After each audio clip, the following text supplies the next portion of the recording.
contents. So, alam ko na hindi lang naman ako, for sure kayo din, is hindi naman lahat binasa yung book, tama? So, binasa nyo yung lahat? Yes.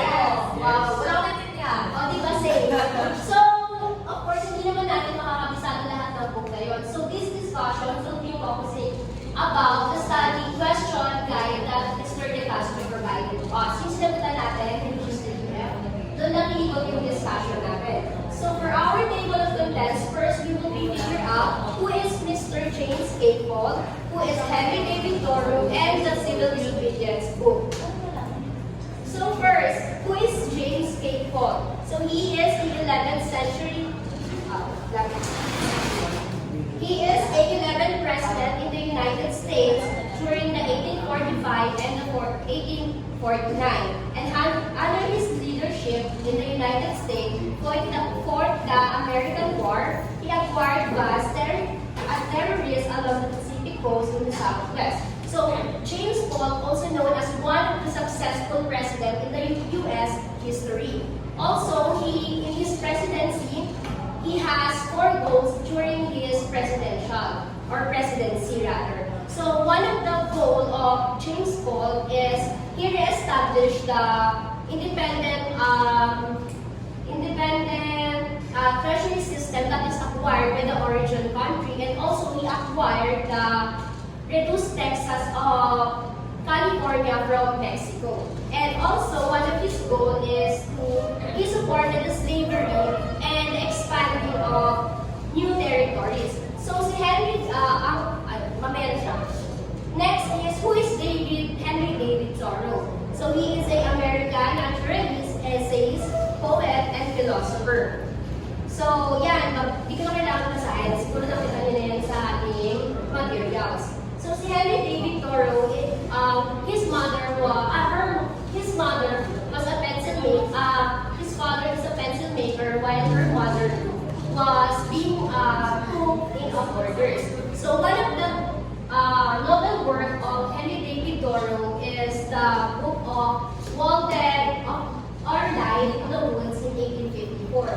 And this book is all about the inspirational text about the self-discovery. And then he published another book, which is The Civil Disobedience, and it is related to the first book because it is about the self-reliance.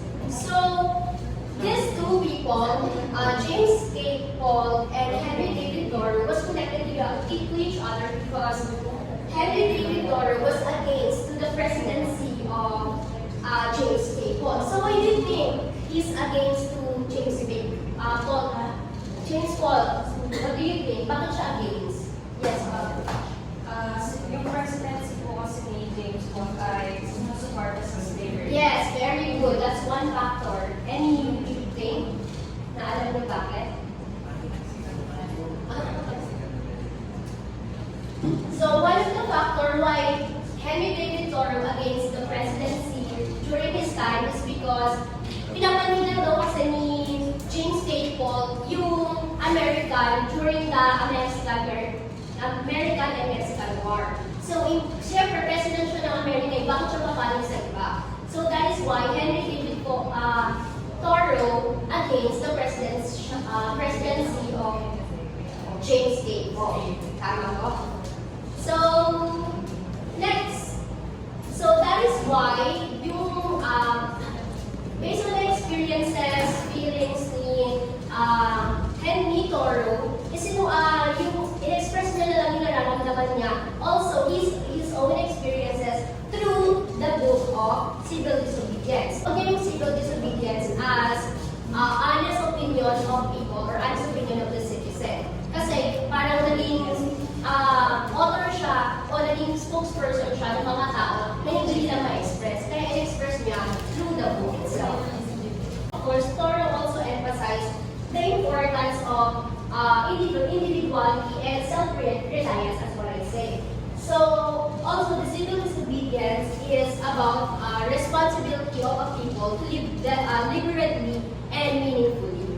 So, the audience finds some receptive idea of Henry that they have the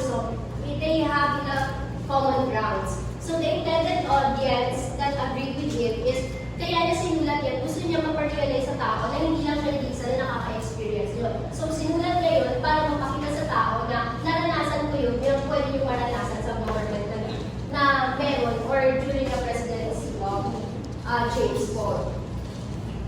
The audience finds some receptive idea of Henry that they have the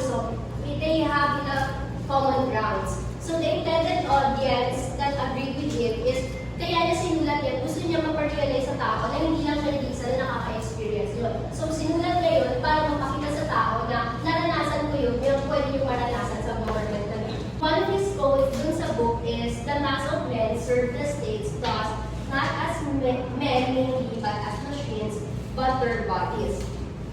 So he described the mass of men as they do not actively think of what are they doing, but they serve the state just like the machine. So yung machine, hindi naman siya gagana kung hindi isasaksa. Hindi rin gagana yung machine kung hindi siya pipindutin. At lalo hindi gagana yung machine kung walang nag-ooperate. Tama? So, dinescribe ni Toro yung mga citizen ng US as the machine, and then yung government, sila yung nagpapagana doon sa machine. So, parang ginagawa nila tayo sunod-sunugan. Tama po? Kasi parang kung ano yung ilalabas na doon ng government, gagawin lang ng tao. Kasi wala silang choice eh, government sila. So, sinabi ni Toro na hindi siya magbabayad. Kaya yung dahilan, he refused to pay taxes because ayaw niya mag-serve sa country just like the machine. So ayun nga, and he also believes that yung mga taxes na binabayaran is nagiging fund para sa slavery. Kaya against nga doon si Henry. That's why he refuses taxes, and then napunta siya sa jail.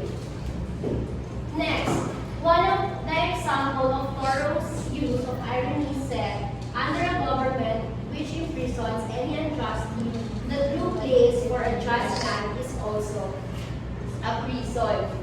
So, in this, Thoreau employs the irony of paradoxical nature of just an individual that is being confined in a place where who acted just unjustly. So, siya yung sinasabi niya based on experience. So, any statements that highlights that the unjust nature of government action and moral strength of those who resist. And also, sinabi niya yun because nag-reflect siya during the time of his behind the bars. So, he realized that the government power does not necessarily equate to moral equality. So, dahil lang sa hindi siya nagbayad, kasi nga meron siyang pinagdalaman na baka sa slavery lang siya napunta siya sa jail. So, di ba usually tayo pag naisip natin na yung imprisonment is yung prison is para sa mga gumawa ng krimen o mas malala. Siya dahil hindi lang siya nagbayad, nakulong siya. So, ayun yung pinaglalaban niya doon sa statement na yun. So, in his word, he believes that individual has their own responsibility to act in accordance with their own conscience and principle, even if it does means the undefined unjust law. Pero ayun, parang kailangan pa natin mag-strike ng balance para manavigate natin kung anong dapat at hindi dapat gawin while standing for what is right. Yes, thank you. So, lalo na pag normal people or citizen lang tayo, hindi naman natin possible may paglaban na kaya kong mag-refuse ng tax, pero tama yun. Pag lalo pag normal people tayo, hindi natin pwede paglaban dahil lang naniniwala tayo na tama yung pinaglalaban natin. Siyempre, government pa rin talaga yung may power kahit nasabihin natin na tama naman yung pinaglalaban natin. So this is where I end my presentation about the civil disobedience. So on Thursday, we will be collaborating with Mr. De Castro for more information about that civil disobedience. So thank you for your participation.